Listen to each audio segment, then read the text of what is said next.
स्वामी विवेकानंद के गुरु रामकृष्ण परमहंस अपने उपदेश, सीधे साधे स्वभाव और रहन सहन की वजह से काफ़ी प्रसिद्ध थे। रोज ही उनसे मिलने कई लोग आते थे।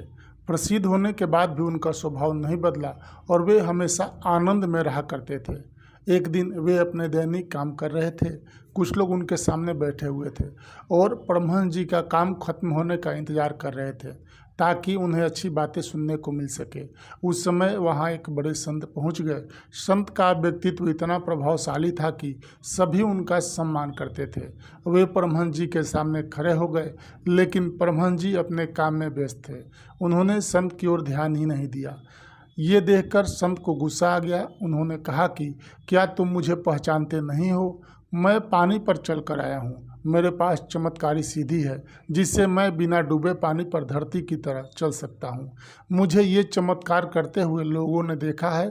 तुम मुझे ठीक से देख भी नहीं रहे हो और न ही बात कर रहे हो। रामकृष्ण परमहंस ने कहा कि भैया, आप बहुत बड़े व्यक्ति हैं और आपके पास सीढ़ी भी है, लेकिन एक बात मैं आपसे पूछना चाहता हूँ कि इतनी बड़ी सीढ़ी है और इतना छोटा काम किया है। नदी पार करनी थी तो नाव वाले को 2 पैसे दे देते, वह आपको आराम से नदी पार करवा देता। जो काम 2 पैसे में हो सकता है उसके लिए आपने इतनी तपस्या की है।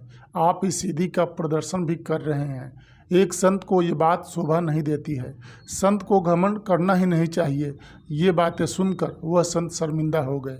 इस किस्से में रामकृष्ण परमहंस जी ने संदेश दिया है कि अगर हमारे पास कोई खास योग्यता है, कोई सीढ़ी है, तो हमें उसका प्रदर्शन नहीं करना चाहिए।